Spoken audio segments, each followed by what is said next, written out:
এই মমতা ব্যানার্জির দল আমাদের যেভাবে অত্যাচার করে গেছে, প্রতারণা করেছে, ঠকিয়েছে, আমাদের ভোটে জিতে আমাদেরকেই বুড়ো আঙুল দেখানো, এগুলো আর সহ্য হচ্ছে না। अग्निमित्रा पाल ने पाड़ाई पाड़ाई दीदी भाई अभियान के तहत जनसंपर्क कर तृणमूल पर साधा निशाना। राज्य में आगामी विधानसभा चुनाव की सुगबुगाहट तेज होते ही राजनीतिक दलों ने अपनी कमर कस ली है। भाजपा अपनी जीत सुनिश्चित करने के लिए चुनाव प्रचार में पूरी ताकत झोंक रही है।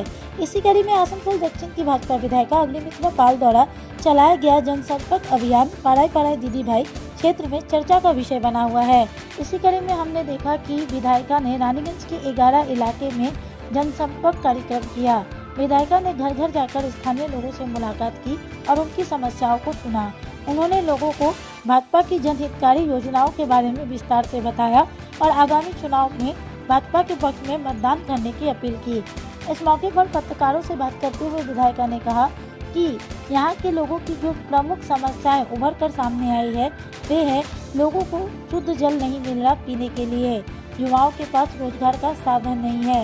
साथ ही विधायिका ने ममता बनर्जी पर भ्रष्टाचार के आरोप लगाते हुए कहा कि पूरे राज्य में चोरी का बोलबाला है। आइए जानते हैं आगे की जानकारी। ধরে যে বিধায়ক রয়েছে ওই একই সমস্যা। আমার এলাকাতে সবথেকে বড় সমস্যা হচ্ছে জল। মানুষ খাবার জল পাচ্ছে না, স্নান করার জল নেই, বাথরুমের জল, বাথরুমই নেই তো, বাথরুমের জল কোথা থেকে হবে? পুকুর নেই, পুকুরের সংস্কার হয়নি। এমএলএ ফান্ড থেকে 5টা পুকুর সংস্কার করব বলে দিলাম, তৃণমূলের চাপে, তৃণমূল তো কোনো কাজ করতে দেয় না, বা যে পুকুর যারা মালিক তাদেরকে এমন চাপ দিল, পুকুর যে মালিক তারা বললো আমরা পুকুর দিতে পারবো না, পুকুর সংস্কার করতে দিচ্ছে না তৃণমূল।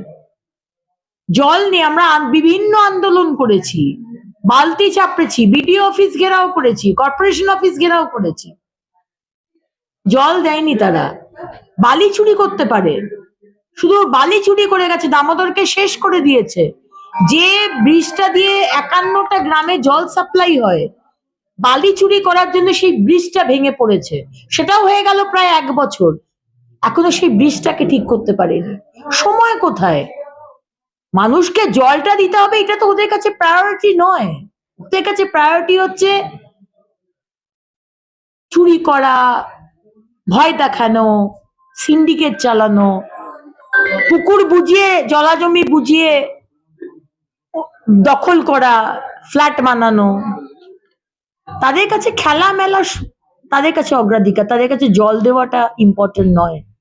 সব থেকে সমস্যা আমাদের সরকার এলে প্রথম কাজ যেটা আমরা করব আসানসোল দক্ষিণে, সেটা হচ্ছে জল জীবন মিশন।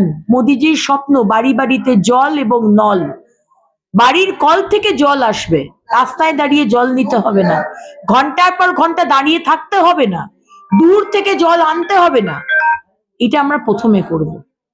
তারপরে তো ইন্ডাস্ট্রি আসবে, ছেলেমেয়েরা চাকরি পাবে, আর রাস্তাঘাট পরিষ্কার হবে, বাকি সব পরে।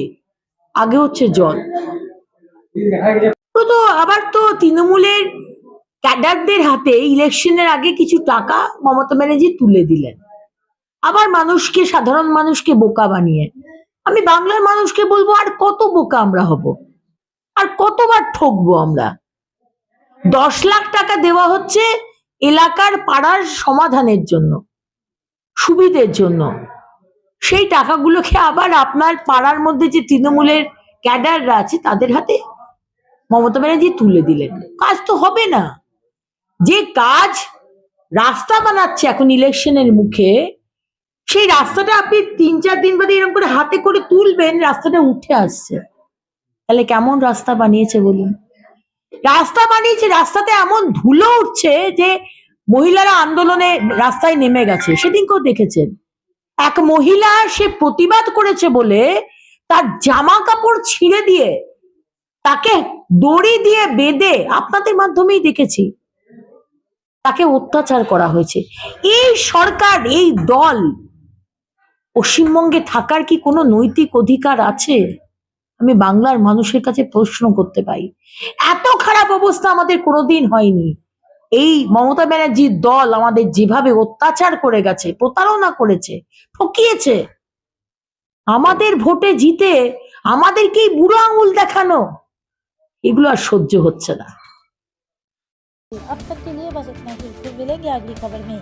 ऐसी और भी खबरों के लिए बने रहे हमारे साथ, देखते रहे पूर्वी खबर।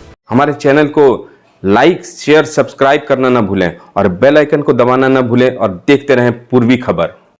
पूर्वी खबर, नजर सब पर।